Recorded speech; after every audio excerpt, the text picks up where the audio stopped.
There's nothing like getting stung by nettle when you're weeding your garden to let you know that you're actually alive. No gloves required, get stung, live a little, harden up. Good morning, good morning, good morning. Happy Friday. I'm Diego, D-I-E-G-O. I'm a podcaster, I'm a YouTuber, and I'm a gardener. This year I'm documenting my journey into gardening and a lot of the research and experimenting I'm doing. One thing I'm trying a lot of this year is growing cover crops. I want to grow cover crops to build the soil in place, and I also want to build cover crops to use as compost fodder. A few weeks ago, you saw me harvest all the mustard out of these two beds right here. Out of those beds, I pulled 260 pounds of mustard. These beds, they're not as good looking. They have a cover crop in them, but they just haven't performed as well. I think the mustard may have shaded these rows out, but it may be the crop selection also. In these two beds, the cover crops that I have are rye, not ryegrass, rye, and radish. The rye is an annual. I was hoping to harvest that before it goes to flower and to seed to use as a compost crop, but it's remained relatively small. Here's an excerpt from Root Development in Field Crops by John E. Weaver. In moist silt loam, the roots usually have a lateral spread of 6 to 10 inches and a working depth of 4 feet and a maximum penetration of 5 feet. Branching is usually better developed than either wheat or oats when grown in the same kind of soil. Here you can see some of the roots described by John E. Weaver in that same book. And then there's a table of data showing root depths and how deep rye roots can go. This is one of the main reasons I wanted to plant ryegrass. This dense, deep root system, very fibrous. It's going to put a lot of organic matter into the ground, and all the above ground biomass is something that I can harvest and either give to the chickens or use as compost feedstock. And it's really cheap and easy to seed. Here's another article on cereal rye as a cover crop from SARE.org. In this article, SARE states that rye generates plenty of organic matter, providing up to 10,000 pounds of dry matter per acre.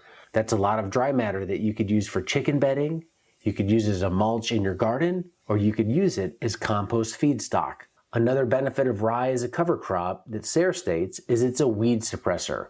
Rye is one of the best cool season cover crops for outcompeting weeds, especially small-seeded, light-sensitive annuals. I think going forward for me, this could be a big advantage to have rye outcompete weeds. Right now, I think the weed pressure is still very high. I tend to get a lot of nettle that's been here for years and years and years in these upper beds. And right now, it seems to be outcompeting the rye. That could be due to soil conditions. It could be due to just the aggressive nature of nettle and the sheer amount of nettle. But going forward, weed suppression is one other consideration I'm going to be using when I select a cover crop. The other crop you see interplanted amongst the rye are radish. These are old microgreen radish seeds that I planted. I wasn't going to use them for microgreens anymore. They were pretty old. I wasn't sure they were even going to germinate. They did, so now I have radish sending down roots and putting up shoots on top to use as compost feedstock. One of the reasons I wanted to use this radish as a cover crop was the fact that it developed a big taproot. Now, a lot of that taproot sits right at surface. It's not going that deep, but it will have part of the taproot, which goes deeper into the ground, and some of the secondary roots like you see here, which branch off near the soil surface. And then it's also going to provide the greens above surface, which I can give to the chickens and use as compost feedstock. So while radish might not be the most ideal cover crop, it does provide benefit in its seed that I already had. Here you can see some of the taproots that have been cut off and left in the ground. These will become worm food. They'll break down to feed the soil, and they'll also provide areas where water can better penetrate into some of the soil that I have here. Other cover crop that I have in here is one that naturally showed up. There is a lot of stinging nettle in this bed. It's good because stinging nettle is just more biomass that I didn't have to plant, but it's bad because I don't want that in the bed long term, so I really need to try and control it. Today, the goal is to harvest out all of the radish because it's starting to flower and I don't want it to go to seed, and I want to get the stinging nettle out of the bed so it doesn't go to seed. I'm going to leave the rye in place, and everything else is going to go to my compost bin, a different type of system than you saw previously, and I'll show you that. But for now, let's get harvesting.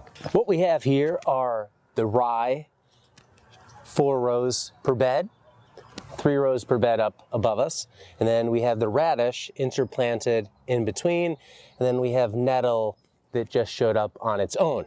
When harvesting the biomass from this row, I pulled the nettle out by the roots. I didn't want to leave any of the nettle in the ground. And a lot of the radish I tried to cut off just above the taproot, pulling all the green, leaving the taproot in the ground.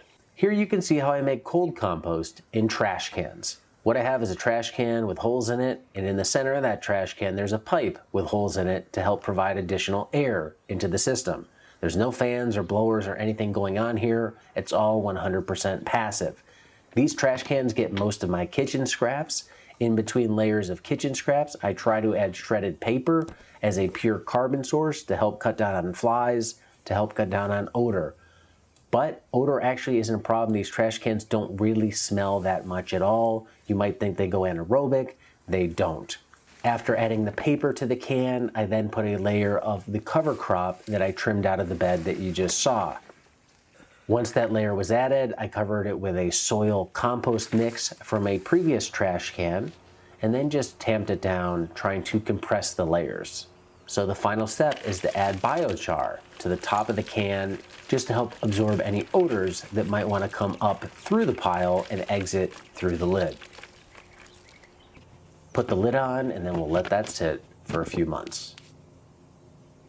There we have it, 2 other of the cover crops that I'm using to build soil this year, and one of the other ways that I'm doing composting. I'll have another video all about composting in trash cans coming up in a few weeks. This is a method that I've worked on for years and years, and I'm really happy with the results of it.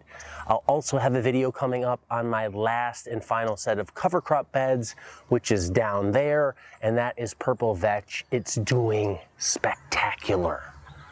I hope you enjoyed this video. I hope you learned a little bit. Stay tuned for more videos documenting my gardening journey here in 2020, right here on this channel. Thanks for watching, and until next time, be nice, be thankful, and do the work. Hey Diego, it's Dude Bro, and I'm just letting you know that you really should have ate that nettle instead of composting it.